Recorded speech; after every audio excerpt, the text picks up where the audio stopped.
iniciar. Muy bien. Entonces damos inicio, ya saben ustedes, comparten la presentación para que la tengan los compañeritos en el grupo y ya se les había indicado a todos los que van a pasar el día de hoy y la otra semana, la dinámica la hacemos en lo presencial, por favor. Gracias. Okay. Bueno, entonces muchas gracias por el espacio, licenciada. Buenas tardes a todos. A nosotros nos tocó el tema de los documentos provenientes del extranjero, que creo que ya estamos un poquito familiarizados inclusive con el tema notarial. Pues una breve introducción de esto es que son aquellos documentos que han sido emitidos por autoridades o entidades en un país distinto al que se van a presentar.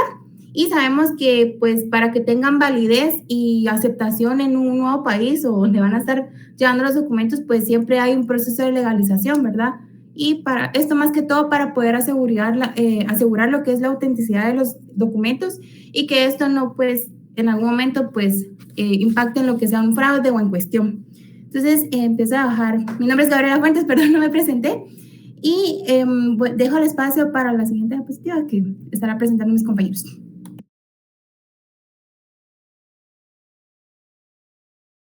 Muy buenas tardes, licenciada, compañeros.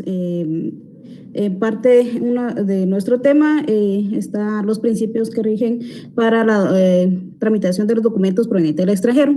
Uno de los principios es la regla del locus regit actum, principio de derecho internacional que significa que los actos jurídicos son regidos por la ley del lugar de su celebración. En consecuencia, no importa cuál sea la nacionalidad de las partes, la ley del lugar donde el negocio jurídico se celebre regirá y determinará las formalidades extrínsecas de dicho acto. Este principio está contenido en los artículos 28, 29, 30 de la Ley del Organismo Judicial. Para entender un poquito esto, pues tenemos un ejemplo, un caso de la siguiente diapositiva, por favor. Un caso donde de un reconocimiento de testamento hológrafo otorgado en el extranjero. Este caso, un ciudadano guatemalteco residía en México y durante su estancia otorga un testamento holográfico. Como conocen, en México, pues las formalidades no son las mismas que acá. Por lo tanto, cuando sus familiares quisieron hacer valer este testamento, pues tenía que aplicarse la ley que rige en México, y no la de aquí de Guatemala. Obviamente pues debe cumplir posteriormente con los requisitos para su validación, pero en México no es necesaria la presencia de un notario para redactar este documento. Por lo tanto, pues se puede tener plena validez después de cumplir los requisitos para su validación aquí en Guatemala. Esta ley, este principio tiene dos excepciones. La siguiente.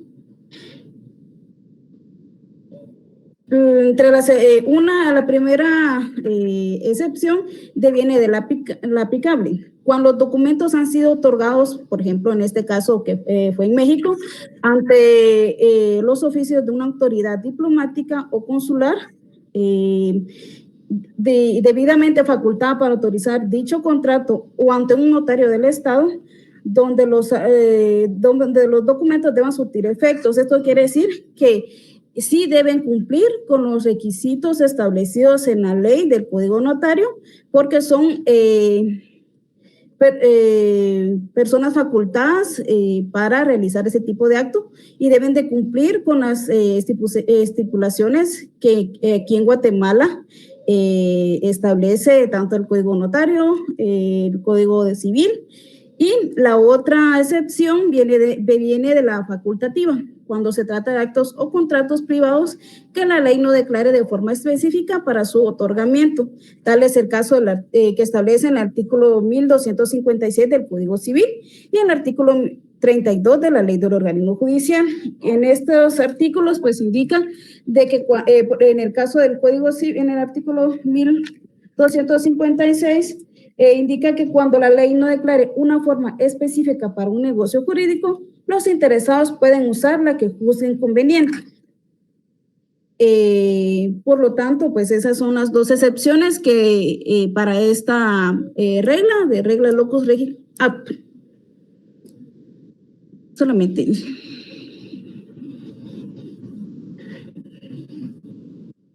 Gracias, María Luz. En el caso de en seguimiento a las reglas que están, también está la regla Lex Loci Celebrations, que esta hace mención que debe ser la ley del lugar en donde el contrato se celebró la que debe regular el vínculo contractual, ¿verdad? En este caso hay un contraargumento que estaba validando en un libro, que está el fenómeno de los contratos celebrados entre ausentes. Recordemos que estos contratos celebrados entre ausentes son aquellos que se celebran entre personas que no están físicamente presentes en el mismo lugar y momento para manifestar su consentimiento. Esta regla pertenece también a una corriente territorialista, ¿verdad? Y la encontramos regulada en el artículo 29 del organismo judicial, en la que dice las formalidades intrínsecas de los actos y negocios jurídicos se regulan de acuerdo a la ley del lugar de su celebración, ¿verdad? Entonces hacemos mención de que pues, prácticamente la ley donde se celebró es la que tiene que regular si hay algún vínculo contractual. Podemos pasar a la siguiente diapositiva, por favor. Y por otro lado, tenemos también la regla Lex Loci Executionis, que en este caso, pues es la ejecución de que es la ley del lugar de la ejecución. En el caso, pues es la ejecución de la obligación, se lleva a cabo en un lugar distinto al de su celebración, pues será la ley del lugar de la ejecución la que debe regir el contrato. En este caso, también no menos importante, pero no estaba contemplado dentro del programa, hacía mención de lo que es la Lex Domiciliari y la Lex Patriae, que en este caso la Lex Domiciliari son la ley del domicilio de las partes, y la otra, la Lex Patria, pues es la ley de la nacionalidad, pues en este caso de las partes. Pues básicamente eso sería el tema de las reglas. Esta se encuentra regulada en el artículo 30 del organismo judicial, que dice: si en el acto o negocio jurídico debe cumplirse en un lugar distinto a aquel en que se celebró, todo cuanto concierne a su cumplimiento se rige de acuerdo a la ley del lugar de ejecución. En este caso, pues, sí entra un poquito en controversia con las otras dos reglas que le mencionaba, ya que entra como en un conflicto de leyes, por decirlo así, como lo mencionaba en el libro. Gracias.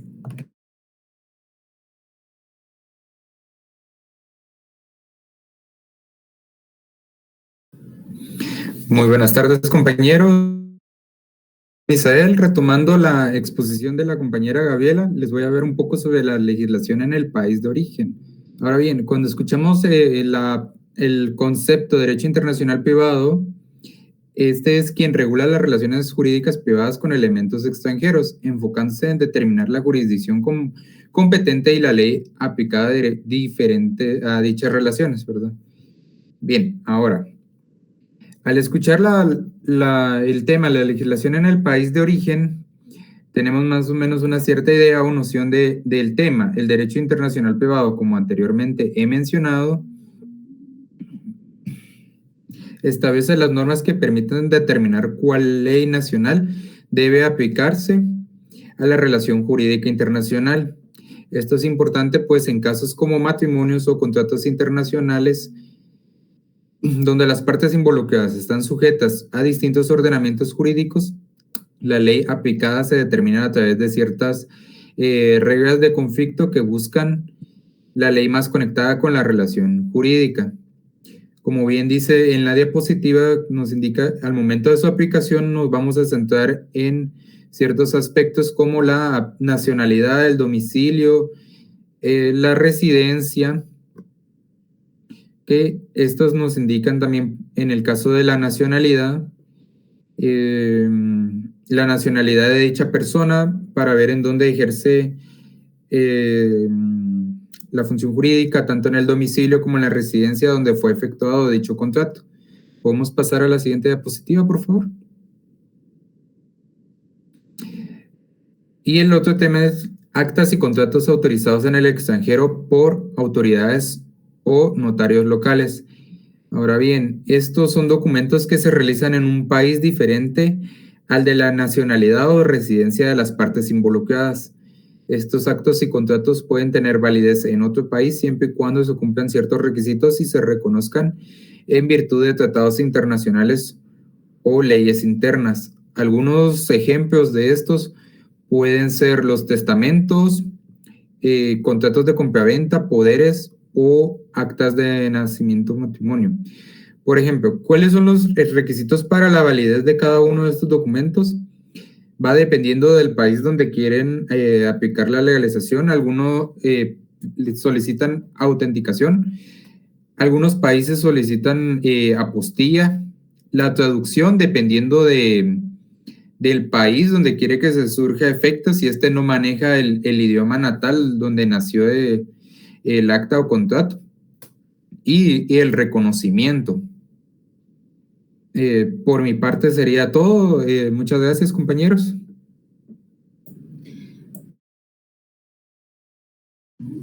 Buenas noches, compañeros. Entonces, voy a continuar con el tema de legalización de documentos provenientes del extranjero en Guatemala. Y estos documentos que fueron creados en un territorio extranjero, para que sean admisibles en el territorio de Guatemala, deben de ser legalizados por el Ministerio de Relaciones Exteriores. Y, por supuesto, ¿verdad? Aquí tenemos dos vertientes en las cuales debemos de analizar de dónde proviene ese documento, porque dependiendo del país de origen es que se va a llevar un proceso distinto. Si viene de un país que firmó el convenio de La Haya, se va a apostillar, y si no, entonces se va a realizar una legalización, digámoslo así, normal a través del Ministerio de Relaciones Exteriores.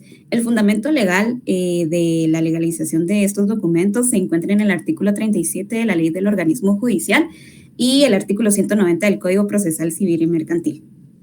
Entonces, pasando a la siguiente presentación, estos son los pasos que les comentaba para hacer la legalización del documento en Guatemala cuando no viene apostillado.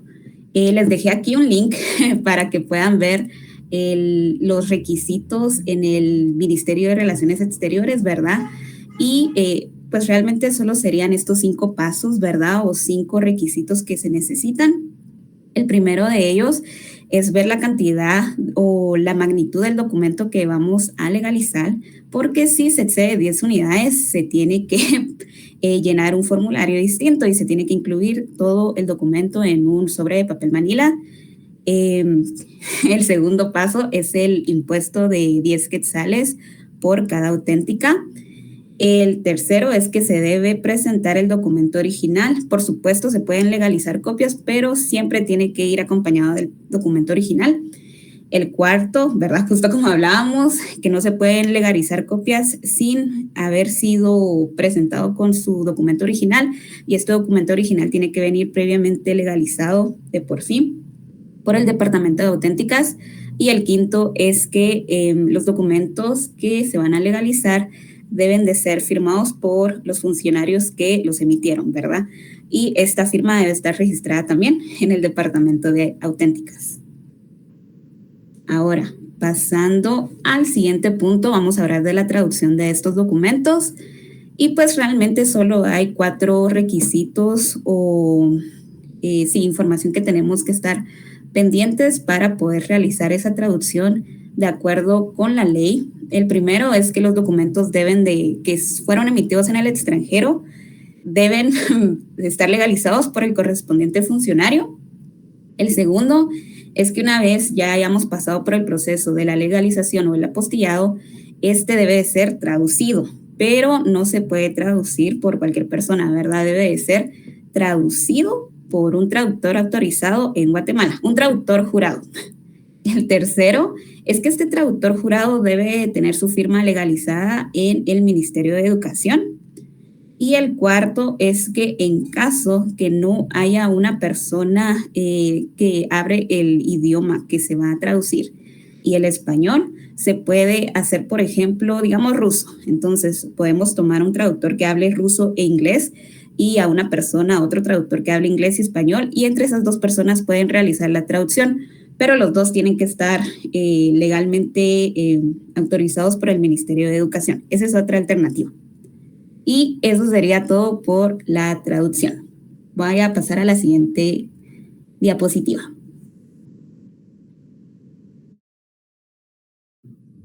Buenas tardes, compañeros. Yo les voy a hablar de la protocolación. Como primer punto es importante mencionar que la protocolación es un término que se ha utilizado indistintamente como sinónimo incluso por nuestra legislación. Protocolar y protocolación significan, protocolación y protocolizar significan lo mismo, que quiere decir incorporar materialmente. Sin embargo, la práctica jurídica y la costumbre han dado diferentes connotaciones a estas acepciones. Por ejemplo, con documentos sencillos como los atestados puede ser el de protocolar. Perdón, disculpen, es que mi perrito se...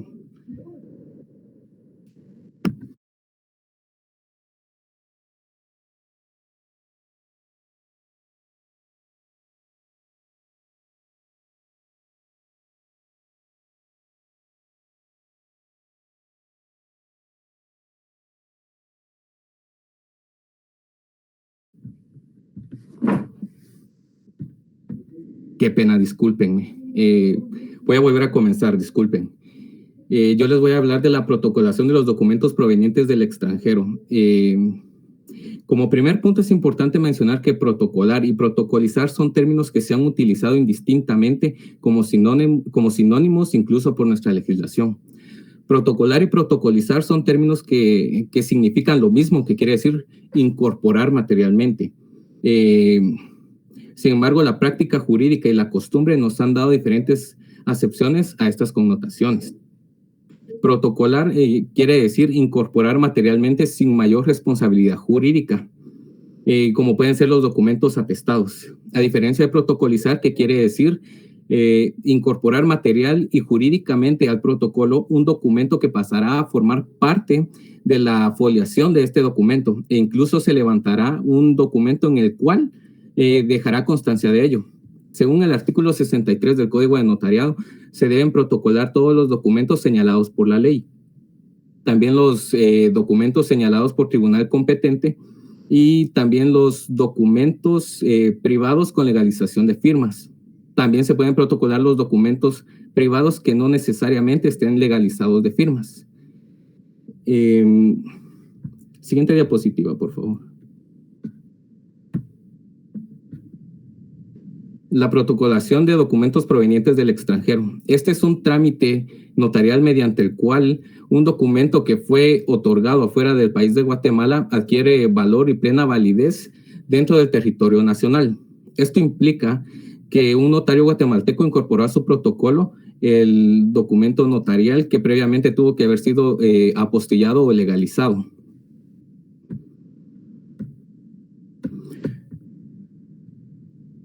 Para que sean admisibles los documentos provenientes del extranjero y emitan su efecto jurídico en Guatemala, es necesario que sea anteriormente apostillado o legalizado por el Ministerio de Relaciones Exteriores.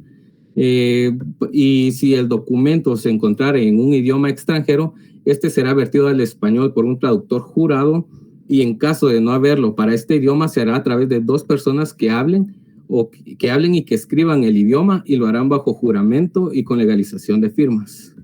Además de los requisitos indicados anteriormente, los documentos en los que proceda a ser inscritos en los registros públicos deberá hacerse protocolizados ante notario, y las autoridades actuarán en base a los respectivos testimonios de estos.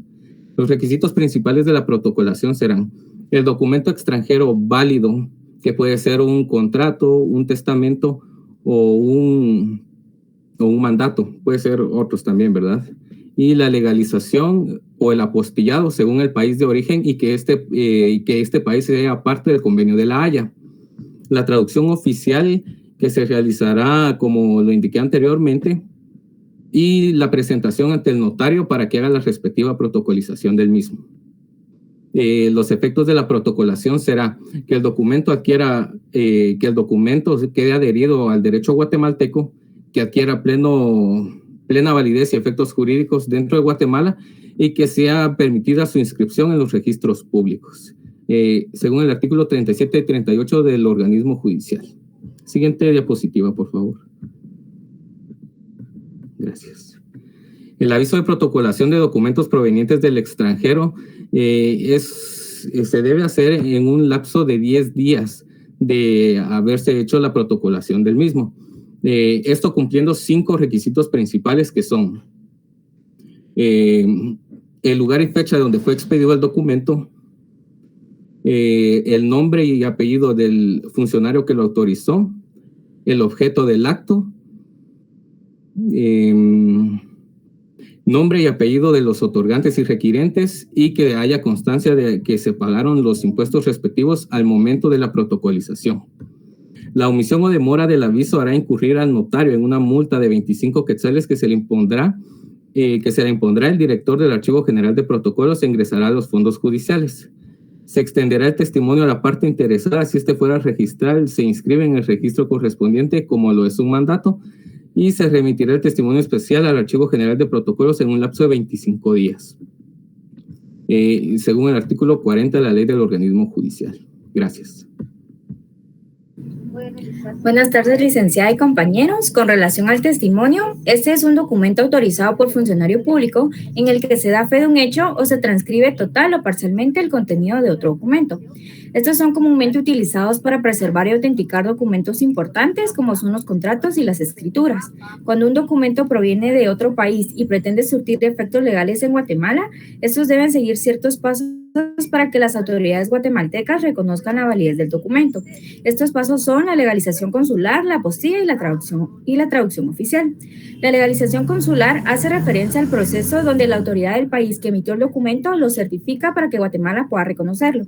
Este proceso se realiza cuando el país emisor no forma parte del Convenio de la Haya, mientras que la apostilla es un certificado que se coloca en el documento para validar su autenticidad y este proceso se realiza cuando el país emisor y Guatemala forman parte del Convenio de la Haya. Por otro lado, tenemos la traducción oficial, que esta se realiza cuando el documento o testimonio está en otro idioma que no sea el español. Cuando el documento ya contenga la traducción oficial y la apostilla o la legalización, ya puede ser utilizado en Guatemala, garantizando que el documento es auténtico. La siguiente diapositiva, por favor. Por otro lado, tenemos el tema de los actos y contratos hechos, constar y autorizados por notarios guatemaltecos. Estos son documentos elaborados por un notario en Guatemala y entre estos documentos podemos encontrar los contratos de compraventa, las actas notariales, los poderes notariales, los testamentos, entre otros. En estos actos, el notario da fe pública de que las partes firmaron el documento, que conocen el contenido y que el acto se realizó conforme a la ley. Gracias. En relación a lo que nuestra compañera nos comentaba acerca de las actividades que realiza el notario, tanto en la elaboración como de testimonios, contratos y esos actos en los que presencia, también participa en estas actividades como la autorización de documentos provenientes del extranjero. Y es que también puede participar un extranjero que sería un funcionario. Y esto lo encontramos regulado en el artículo 43 de la Ley del Organismo Judicial. Asimismo, para que un documento sea válido y su eficacia acá en Guatemala, debe cumplir con ciertos requisitos, los cuales los vemos proyectados en pantalla, y es el cumplir con las distintas legalizaciones de firmas de funcionarios. Así también deberá traducirse al español. Cuando este documento proviene del extranjero, al momento de traducirse al español, se deberá de hacer por medio de un traductor jurado. También tenemos la otra opción de que lo pueden hacer 2 personas. Y estas deben de escribir y hablar el idioma extranjero como también el idioma español y deberán de realizarlo bajo juramento. Posteriormente se realizará también con una legalización de firmas. Los documentos deberán ser legalizados también por el Ministerio de Relaciones Exteriores. Asimismo, la protocolización de notario. Esto lo realizará cuando se trate de un documento que debe inscribirse en el registro respectivo y podrá ser una compraventa, un mandato o un poder. Y lo encontramos también regulado en el artículo 38 de la Ley del Organismo Judicial. Siguiente, por favor.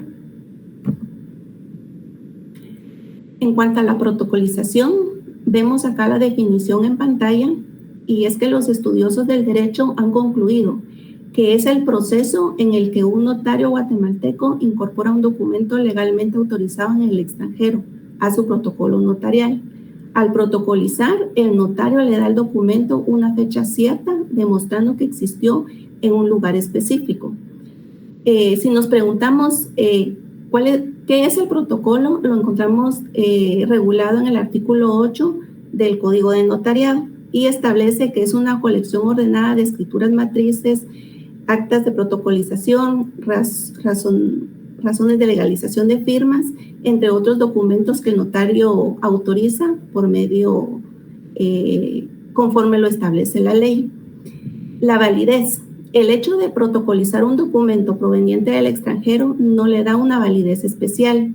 El objetivo de la validez es darle esa perdurabilidad, conservación y asimismo obtener esa facilidad para la reproducción del documento cuantas veces sea necesario. Gracias.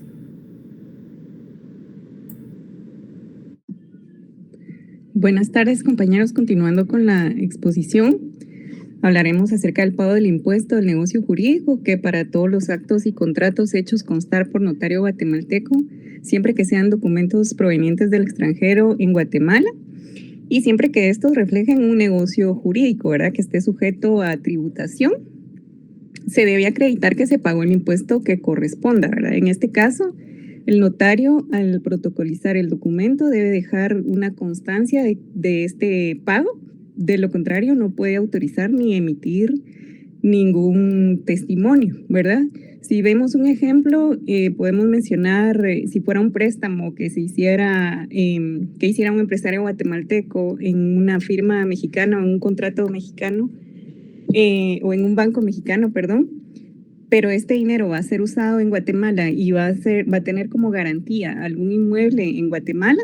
Para que este contrato tenga efectos en Guatemala y se pueda registrar, el documento debe estar apostillado, que ya vimos el proceso, ¿verdad? Luego se debe protocolizar en Guatemala por un notario guatemalteco y antes de inscribir esta hipoteca en el registro de la propiedad, debe acreditarse el pago de impuesto de timbres fiscales y papel sellado especial para protocolos, y el notario no puede extender testimonios sin este pago, ¿verdad? Esto asegura que el Estado recaude impuestos, aunque el contrato se firmó fuera del país y el negocio también se hizo fuera del país, pero si hay garantías que están en Guate, recibimos recaudación, ¿verdad? Pasemos a la siguiente, por favor. En el caso del testimonio notarial para los actos y contratos hechos constar por notario guatemalteco, siempre de documentos provenientes del extranjero en Guatemala, el testimonio notarial es la copia autorizada por el notario de la escritura o documento protocolizado. Este testimonio se extiende en papel sellado, papel simple de uso legal en Guatemala, y este testimonio notarial es el que constituye el medio probatorio que se presenta en las autoridades administrativas o judiciales.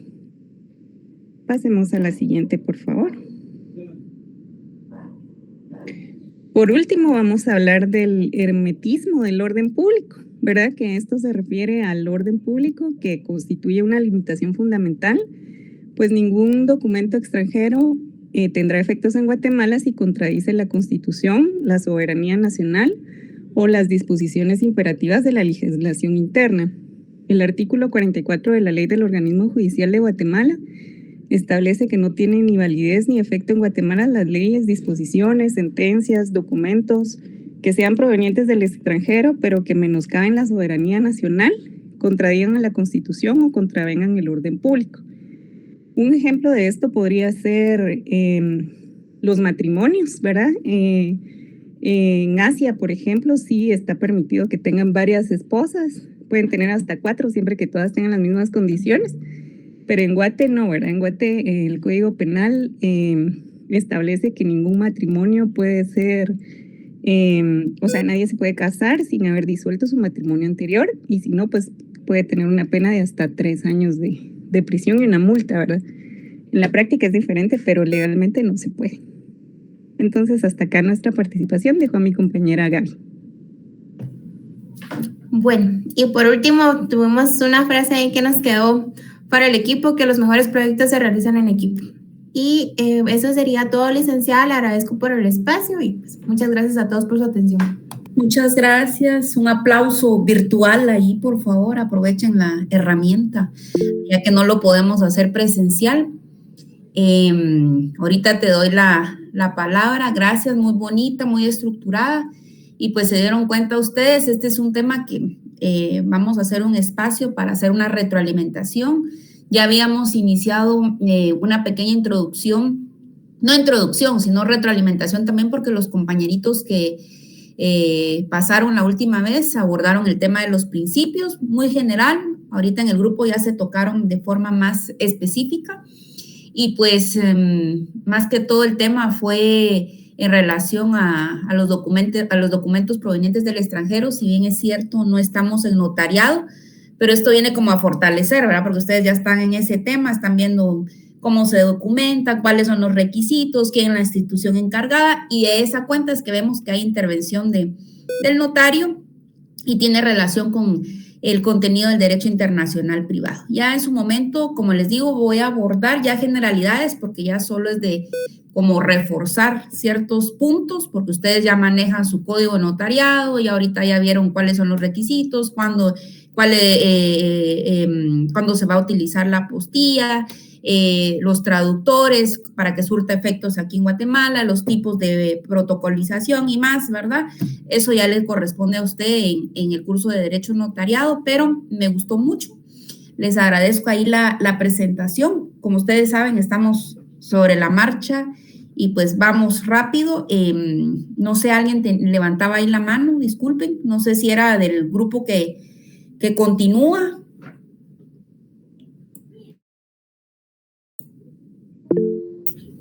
Sí, Ligda, del grupo 7, pero no sé si el otro grupo que iba antes va a pasar, el 5 o el 7. Ahorita vamos ya publicó ahí su presentación, ya compartió pantalla, entonces nos vamos a esperar ahí un poquito, Rubén, por favor. Ya al finalizar el grupo 5, dependiendo cómo vayamos, si no, pues igual quedarían, si no, creería yo que sí nos da tiempo. Si no nos da tiempo, dejamos el grupo 7 con el siguiente para la clase de la otra semana, que igual nos toca virtual, entonces no hay pena porque igual tendrían a la mano ustedes la virtualidad, ¿verdad? Para hacer su presentación. Entonces, no sé si ya compartieron la presentación en el grupo. Buenas tardes, licenciada. Así es, ya compartimos la presentación en el grupo. Vamos a ser lo más breves posibles para que nuestros compañeros también tengan la oportunidad de presentar. De hacer su presentación.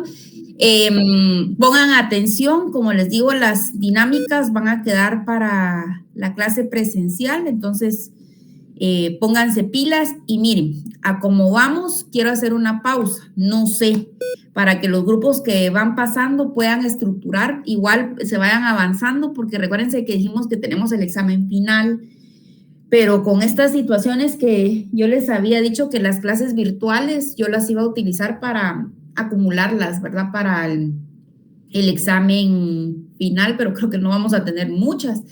Entonces estaba previendo, pero no sé qué dirán ustedes, que cada grupo de los grupos que ya pasaron, igual los no sé cuántos grupos armamos al final, puedan hacer unas, 5 preguntas del contenido con sus respuestas y después hagamos un banco de preguntas, podría ser como una opción para poder estructurar el examen final. Incluso dependiendo cómo los vea yo, si están pilas, porque veo que sí le estamos echando ganas, podríamos utilizar las diapositivas para el examen final, pero sí necesito esas preguntas, porque como ustedes son los que las han hecho y las podamos socializar, y como les digo, para que las puedan marcar, ¿verdad? Entonces, yo voy dejando las propuestas ahí, y de lo que yo pueda yo también abarcar en el contenido de las clases que nos quedan, pues también, ¿verdad? Voy a aportar. Ya ahí hacemos un solo cuestionario. Como ustedes van a socializar, por favor, con sus respuestas, ¿verdad? Mejor las preguntas, Ligda, ¿cómo así? Las 5 preguntas, solo lo que digan los compañeritos y lo que yo diga, no querés que lo evalúe, a eso te referís, no entendí. Pero bueno, Vamos a dar inicio entonces, perdón, pero quería adelantarme ahí con la idea que tengo, y si no, pues podemos fortalecer ahí si ustedes tienen otros aportes para tomar una decisión y al final pues pueda beneficiarlos y todos salgan satisfechos. Entonces vamos a dar la palabra ahí al grupo número 5. Bienvenidos, adelante. ¿Cuál es el tema? Los escucho. Muy buenas tardes, compañeros y licenciada. Pues nosotros somos el grupo número 5. Anteriormente, si los que han puesto atención, unos compañeros hablaron sobre las leyes extranjeras. En esta ocasión nosotros vamos a ampliarlo y vamos a hablar sobre las limitaciones y dificultades de las leyes extranjeras. Entonces dejo la palabra a mi primer compañero para que pueda empezar. Buenas tardes, licenciada y compañeros. A continuación... Solo voy a hacer una pausa, disculpa que te interrumpa. El grupo que pasó, no me recuerdo el número porque ya cambiamos el orden, estaban todos presentes. Si pueden enviar su carátula y no se les vaya a olvidar presentar sus carátulas en la clase presencial para que yo las selle, por favor, por medio del grupo, si me pueden confirmar. Y ustedes, ahí pusieron los integrantes. Pregunto también si todos están presentes o hay alguien que está ausente. Todos estábamos presentes, licenciada. Gracias. Muchas gracias. Perdón ahí, disculpa la interrupción. Adelante. No se preocupe, licenciada. Bueno, buenas tardes. Mi nombre es Richard Dávila y a continuación les vamos a dar una pequeña introducción respecto a las limitaciones y dificultades en la aplicación de las leyes extranjeras. Bueno, respecto a la aplicación de las leyes extranjeras dentro de un ordenamiento jurídico nacional no es absoluta, ya que se encuentra condicionada en una serie de límites que buscan salvaguardar los principios esenciales del Estado y la coherencia del sistema jurídico interno.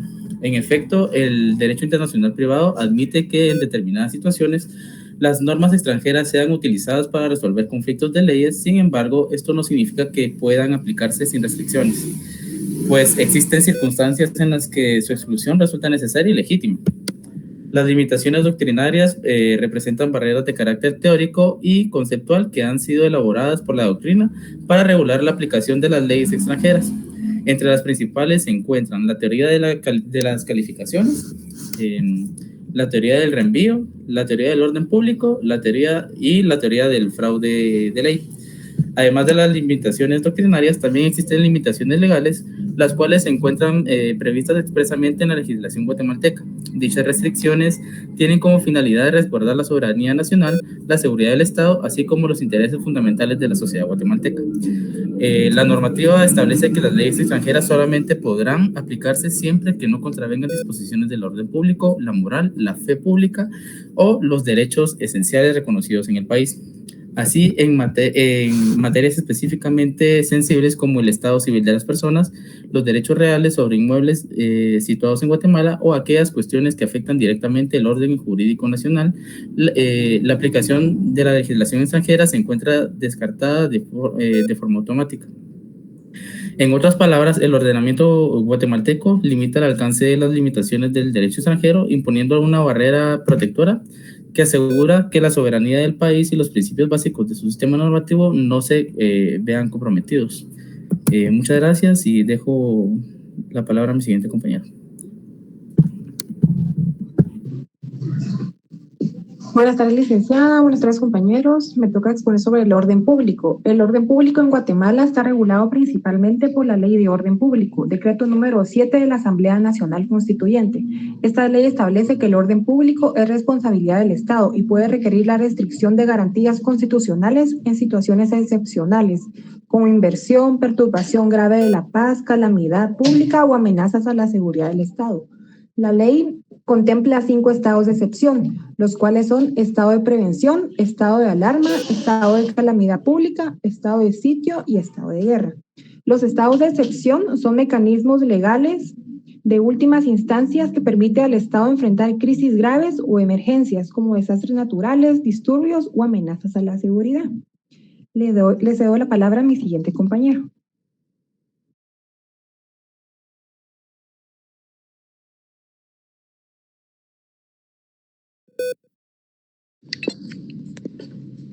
Buenas noches, licenciada. Buenas noches, compañeros. El día de hoy les voy a hablar acerca de lo que es el fraude de ley. La doctrina expone que el fraude a la ley consiste en burlar la aplicación de una norma desfavorable y busca obtener que sea otra la disposición favorable la que se aplique.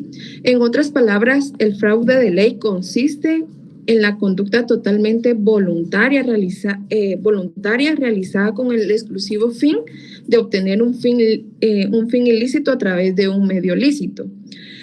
Asimismo, podemos contemplar que esta es una figura jurídica del derecho internacional privado. Es una técnica indirecta a través de la cual se determina el derecho aplicable a una situación concreta en la que, por existir un punto de contacto en el que se confluyen dos órdenes jurídicos distintos, se ignora cuál derecho se debe resolver al conflicto. Muchas gracias.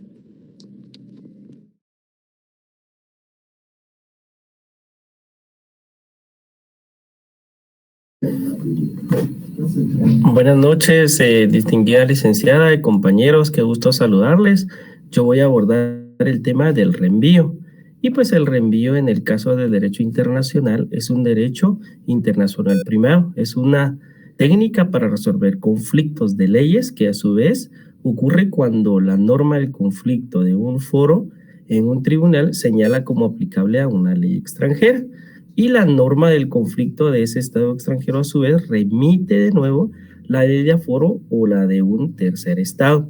Como ejemplo de ello podemos hacer mención el caso clásico de reenvío, es el caso de 1878, en donde surge un litigio francés donde la norma del conflicto francés remitió a la ley bávara por un caso de nacionalidad. En este caso se remitió de vuelta a la ley de domicilio a Francia.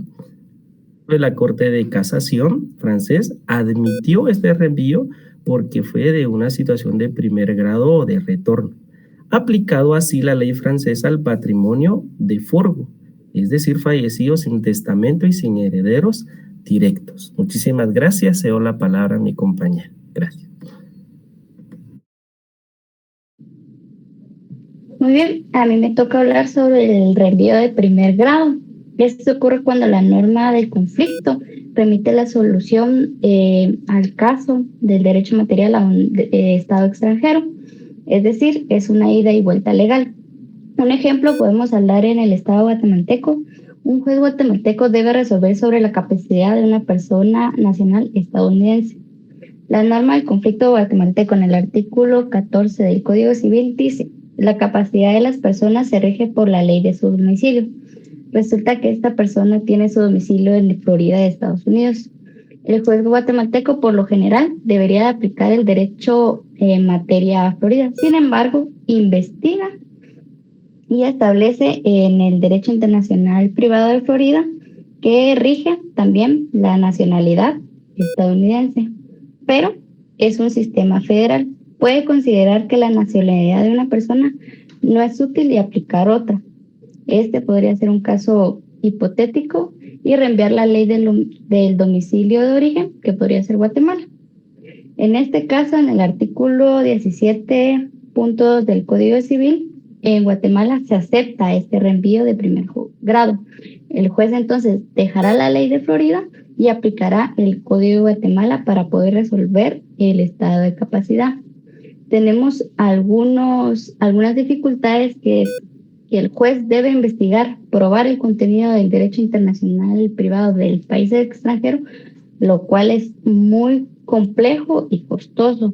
También tenemos que Guatemala solo acepta el caso de reenvío de primer grado y de segundo grado, por lo que trata para evitar denegaciones de justicia y para poder lograr cierta armonía internacional de estos puestos concretos. Le dejo la palabra a mi siguiente compañera. Buenas noches, compañeros. Pues yo les vengo a exponer sobre el reenvío de segundo grado. El reenvío de segundo grado es una figura del derecho internacional privado que surge cuando la norma de conflicto del país cuyo derecho es aplicable remite a su vez otro ordenamiento jurídico. A diferencia del reenvío de primer grado que remite al derecho local de otro país, el reenvío de segundo grado implica una cadena de remisiones que puede incluir 3 o más sistemas jurídicos. Alguna de las críticas y problemas del reenvío de segundo grado es la inseguridad jurídica, que consiste en las cadenas de remisiones, pueden ser infinitas como un circuito sin salida, la complejidad procesal, los jueces deben analizar múltiples sistemas legales y la falta de uniformidad. Algunos países aceptan el reenvío como Francia, España, y otros lo rechazan como los países de Italia o Países Bajos, ¿verdad? Algunos de los casos famosos que se dio en el reenvío de segundo grado es como el caso de Forgo, que sucedió en Francia en 1878. En este caso, un ciudadano bárbaro fallecido en Francia sin heredero, la justicia francesa aplicó el reenvío y otorgó los bienes al Estado francés. Y el caso de Anne Nisley, Reino Unido, en 1926, una británica fallecía en Francia con testamento. Los tribunales ingleses aceptaron el reenvío de los derechos franceses para aplicar la ley británica. El reenvío de segundo grado es una solución imperfecta para resolver conflictos de leyes, pero refleja la necesidad de adaptar el derecho internacional privado a casos más complejos. En conclusión, podríamos decir que el reenvío en segundo grado es un juego es como un juego de pelota legal entre países cuando un juez de un país pide ayuda a las leyes de otro país, pero en segundo país devuelve el problema a un tercero o incluso el primero. Esto crea algún tipo de confusión, alarga los casos y genera costos adicionales. La mayoría de países evita este mecanismo porque complica las soluciones en lugar de simplificarlas. Pero en ciertas ocasiones prefieren normas claras que digan directamente que la ley aplicar sin ida y vuelta entre sistemas legales. Como Guatemala no tiene reglas explícitas sobre esto, pero la idea sería indefinirlas para evitar inseguridad jurídica. Pues eso sería todo. Gracias, les doy la palabra a mi siguiente compañero. ¿Qué tal? Buenas noches, licenciada, compañeros. Pues siguiendo con el tema, yo voy a abordar el tema del reenvío de tercer grado o indefinido. Pues se dice que es una de las grandes dificultades técnicas en la aplicación del derecho extranjero. El problema principal que esto da, pues, es que crea una situación sin salida prácticamente, un bucle jurídico. Porque pues si los jueces prácticamente siguieran con la cadena de remisiones indefinidas, el caso nunca pues se podría resolver, ¿verdad? Y pues esto también procede a violar principios procesales, como podría ser la celeridad procesal. Pues Guatemala ha hecho algo, puso un límite como tal en la cadena para evitar el reenvío indefinido. En caso de reenvío a la ley de un tercer estado, esta se aplicará siempre que se acepte la regulación jurídica del que se trate. ¿Qué significa esto? Pues que en un ejemplo muy básico se podría decir que si Guatemala acepta el reenvío de primer grado de vuelta a Guatemala, se podría decir, en el segundo pues él acepta el reenvío del segundo grado a un tercer estado. Pero digamos un ejemplo, Guatemala a Francia y Francia a Inglaterra, pero el reenvío se detiene ahí. La ley del tercer estado, en este caso Inglaterra, debe aplicarse de manera sustancial. Esto quiere decir que se aplican las normas internas de fondo de este estado, no sus normas de derecho internacional privado. Porque pues si las normas de derecho internacional privado de este tercer estado admite que se pueda seguir dando o remitir esta solución a un cuarto país, el juez guatemalteco debe ignorar esta remisión y aplicar el derecho material interno del tercer estado. En conclusión, Guatemala prácticamente evitar la dificultad del reenvío indefinido, poniendo un punto final claro en la cadena, ¿verdad? Gracias, licenciada. Solo eso sería. Con eso finalizamos la presentación, pregunto. No, le doy el tiempo al compañero que sigue, disculpe. Perdón, entendí que ya había finalizado, entonces dije yo, voy a tomar la palabra. Adelante. Buenas noches, compañeros. Licenciada, yo les voy a hablar un poquito sobre la calificación. En el ámbito jurídico, la teoría de las calificaciones, también llamado teoría de la tipificación jurídica, se refiere al proceso intelectual y normativo mediante el cual un operador del derecho, ya sea juez, abogado, legislador, notario, etcétera, identifica, interpreta y adecua una situación de hecho a una relación jurídica concreta dentro de una categoría o figura jurídica preestablecida por el ordenamiento legal. El objetivo de la calificación es atribuir a un conjunto de hechos o relaciones jurídicas la categoría jurídica adecuada. La correcta calificación de una situación jurídica tiene consecuencias fundamentales como permitir aplicar la norma adecuada, evita errores de interpretación, asegura la seguridad jurídica, facilita la resolución de conflictos, y en el proceso de la calificación implica los siguientes pasos: análisis de los hechos o la situación jurídica concreta, identificación de los elementos esenciales que caracterizan dichos hechos, comparación con las figuras jurídicas existentes en el ordenamiento legal y determinación de la figura jurídica que mejor se ajusta al caso y la aplicación del régimen jurídico correspondiente a esta figura. Muchas gracias.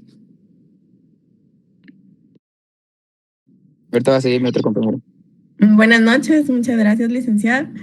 Voy a hacerles mención, ¿verdad?, de lo que son las limitaciones legales.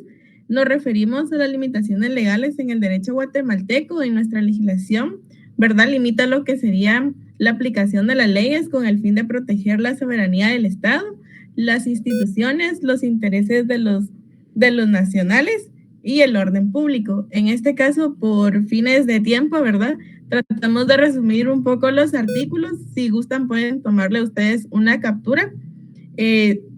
Estos artículos son del Código Procesal Civil y Mercantil, que tenemos, ¿verdad? El artículo 344, el 345, el artículo 60, el artículo 6, el artículo 90, el artículo 22, el artículo 32, el artículo 112, el artículo 113, el 131 y el 164, y del organismo judicial el artículo 44. Muchas gracias. Y ahora sí, licenciada, con esto finalizaríamos, ¿verdad?, la presentación. Muchas gracias. Entonces vemos aquí también la importancia de analizar ya en su momento. Vamos a tener el espacio para ver de una manera más específica esas limitaciones legales del derecho internacional privado que se presentan específicamente en la legislación guatemalteca. Y pues vimos en mención, estoy haciendo una pequeña retroalimentación para que cuando estemos en la dinámica, pero para cuando estemos en el examen, usted ya tenga presente estas instituciones. Ya vimos que parte de las limitaciones que tiene o dificultades, mencionaban los compañeritos, ¿verdad?, para aplicar lo que es el derecho internacional privado específicamente en la legislación guatemalteca, pues busca principalmente la protección de la soberanía nacional, tiene como objetivo el orden público, los intereses de los ciudadanos, y pues que en algún momento pueden presentarse, ¿verdad? Es inevitable al momento de estos conflictos que ya hemos estado analizando, de cómo entra en función la norma en conflicto, decimos nosotros, ya sabemos a qué se refiere, cómo estas limitaciones pueden manifestarse y en algún momento pueden limitar o impiden la aplicación de una manera irrestrictiva, ¿verdad?, de la ley extranjera, incluso de cómo van a aplicar no solo la ley como tal o los tratados internacionales, para que vayan tomando en cuenta cuáles son las principales limitaciones y dificultades que mencionaron los compañeritos. Hablaron del orden público, hicieron mención de la ley específica que regula el orden público aquí en Guatemala. Creo que también podemos acudir a lo que es a la Constitución política en relación al orden público como ley constitucional que nos indica ya se establece una ley específica. El fraude de ley, ¿verdad? Se mencionó de cómo debe aplicarse, ¿verdad?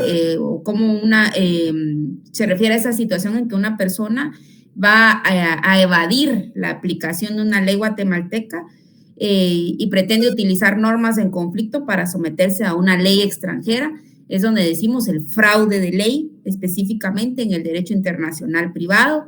Ellos hicieron mención de la figura del reenvío, hablaron de los grados que hay en cuanto se clasifica el reenvío, ¿verdad? Cuando hay una dificultad en cuanto a una ley de un estado en específico que hace referencia a una norma en conflicto guatemalteco y que reenvía el caso de vuelta a la ley guatemalteca o a la ley de un tercer estado, ¿verdad? Cuando existe un conflicto y que ha de determinarse. Entonces ahí vieron ustedes, analizaron cada uno de estos aspectos, dificultades, limitaciones que se presentan y pues que ustedes han de analizar la normativa. Ahí hacían mención de algunos artículos, creería yo que tomaron nota. Como les decía, algunas limitaciones se encuentran establecidas o dificultades en diferentes leyes o normativa legal. Esta parte principalmente de la Constitución, ¿verdad? Ya saben ustedes que al final el derecho internacional privado lo que busca es que se respete la soberanía y la protección del orden interno en nuestra legislación. Vieron ustedes también de que si se habla de las normativas o de las dificultades al momento de aplicar el derecho internacional, también refiere al estudio del Código de Derecho Internacional Privado. Ustedes ya saben, ¿verdad?, que no es un tratado internacional como tal, pero dentro de su normativa, dentro de su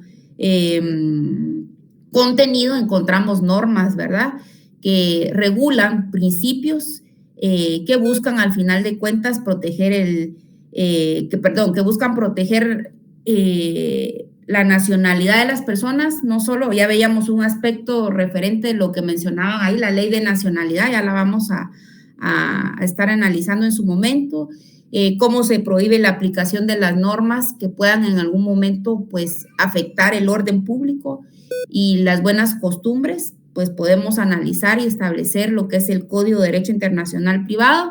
Y otra ley que es muy importante, ya lo hemos visto, lo hemos constatado en el desarrollo del curso, es la ley del organismo judicial. De ahí parte lo que son las excepciones de cada uno de los principios, desde que hemos de las normativas, de estas reglas que están establecidas, de cómo ha de aplicarse el derecho internacional. Entonces aquí vemos que hacemos conciencia de lo que se ha explicado, que la ley del organismo judicial, al final de cuentas, es principal dentro de los cuerpos legales que han de considerarse, analizarse al momento de hablar de temas que tienen relación con el derecho internacional privado. Y pues, de nuevo repito, haciendo hincapié de que dentro de su contenido podemos observar esos principios en cuanto a la aplicación del derecho extranjero, siempre y cuando considerando de que no vamos a contravenir lo que se busca proteger, la soberanía, el orden público, que regula nuestra constitución política. Otras dificultades o limitaciones al momento de aplicar el derecho internacional privado, vemos que tenemos los tratados y convenios internacionales propiamente, ¿verdad?, que han sido ratificados, que han sido firmados, aceptados, previendo siempre el respeto de la preeminencia en materia de derechos humanos, que habíamos empezado a analizar un poquito de este fundamento legal constitucional en la clase pasada, que ustedes bien ya saben y tienen presente que está regulado en el artículo 46 de la Constitución, y pues que al final busca esa aplicación de los ámbitos que regula el derecho internacional privado para poder tener presente cuáles son esas dificultades, cuáles son esas limitaciones que se pueden producir a nivel interno al momento de aplicar legislación extranjera, ¿verdad?, para poder solucionar un conflicto como tal. Entonces, quería hacer mención de estos aspectos para que los tengan presentes en relación a la exposición que acaba de presentarse. Adelante, levantaba la mano ahí la licenciada Eugenia. Buenas noches, licenciada, con una molestia con los compañeros. ¿Podría solo decirme presentes las personas que voy a mencionar? Andrea Velázquez. Andrea Velázquez, ¿se encuentra? Por favor, van contestando presente en relación a los que acaban de participar, hacer su presentación. ¿Son de ese grupo? Sí, Eric bueno. Francisco Barrios. Francisco Barrios. Y Gerson Emanuel Bautista. Licenciada, solo que el compañero Eric Francisco Barrios de momento está en el ICS y le están poniendo medicamento. Ah, bueno. Sí, perdón. Sí, está hospitalizado. Muy bien, gracias ahí. Entonces, ahí para que tomemos nota, licenciada Eugenia, ya que tú me haces favor de llevar la asistencia de las exposiciones. Entonces, quedamos pendiente ahí con el compañerito, solo si le podemos anotar ahí que el día de la presentación se encontraba en el ICS con quebrantos de salud, entonces para poder considerar ahí. Y los demás compañeritos que se mencionaron no están presentes, entonces. Sí, la compañera Andrea tuvo también un percance y tuvo que salirse de la reunión. Pero sí participó. Sí participó. Ajá. Y al igual que Gerson. ¿También participó? También, todos participaron. Muy bien, solo el compañerito. Perdón que volvamos a preguntar ahí, pero recuérdense que llevamos el chequeo para que ustedes el día de la presentación, el día de la clase presencial lleven sus carátulas y yo las pueda firmar, y si hay algún inconveniente en el caso del compañerito, pues esperamos primero Dios que se recupere, ¿verdad? Entonces, miren pues. Solamente, por favor, presentar la contraseña que fueron Alex, por favor, gracias. Está bien, gracias. Gracias. Bueno, entonces, miren pues, vamos a hacer algo, ya estamos en las 40. Igual como tenemos espacio, vamos a dejar los otros 2 grupos para el siguiente día de clase, como les digo, virtual. Por favor, nos conectamos, vamos a ver cómo está el clima y todo, si ya estamos a las 5:30, si no iniciamos a las 6, tenemos justo el tiempo para poder hacer la presentación. Yo creo que ustedes están, ya querían salir, pero para no hacerlo tan corrido, porque si no casi no me van a decir nada. Como les digo, ya estamos a 20, 15 minutos, porque les doy 10 minutos antes para que puedan realizar su siguiente conexión y hacer una pausa. Entonces, por hoy los voy a dejar aquí. Gracias por las presentaciones, los felicito, muy bonitas. Esto me motiva de que lo siga yo apoyando para el examen final. Entonces, si me van haciendo el favor de las 5 preguntas para que no se les vaya olvidando, las vayan socializando y para que ustedes ya las puedan unificar. Y las presentaciones, por favor, para que ustedes vayan armando su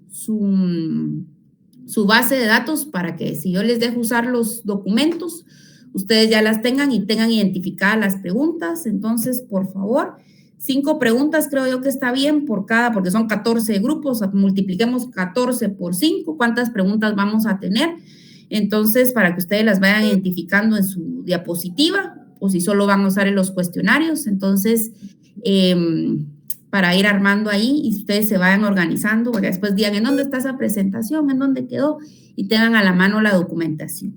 Entonces, yo les deseo feliz. Ligda, disculpe, fíjese que nosotros somos 2 compañeros que nuestro grupo pasó y desafortunadamente no pudimos estar el día de la presentación. Va. No sé si Dime. Si en este pequeño espacio podríamos exponer o no sé cómo. Te voy a dar espacio para que expongas y con el otro compañerito, porque no sé si es de tu mismo grupo. Somos del mismo grupo, exactamente. Entonces, ¿qué tienen que hacer? Ponernos en contexto el tema, ¿verdad? Porque no solo la parte que les toca, sino que el tema principal. Y ahí ya aterrizan ustedes en lo que van a ustedes a exponer. Voy a dar entonces unos minutos para que ustedes puedan pasar.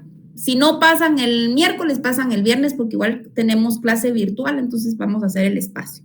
Okay, muchas gracias, Ligda. Bueno, entonces les deseo feliz noche, un fuerte abrazo, que descansen, que Dios les bendiga. Licenciada, buenas noches. Adelante.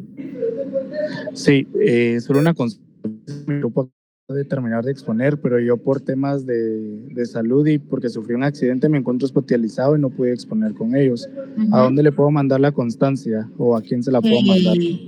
mandásela a la licenciada Eugenia, ella creo que está en el grupo, igual ella te va a tomar y te la voy a, no sé qué, si vamos a solucionar contigo de que pases con los compañeritos, igual la parte que te...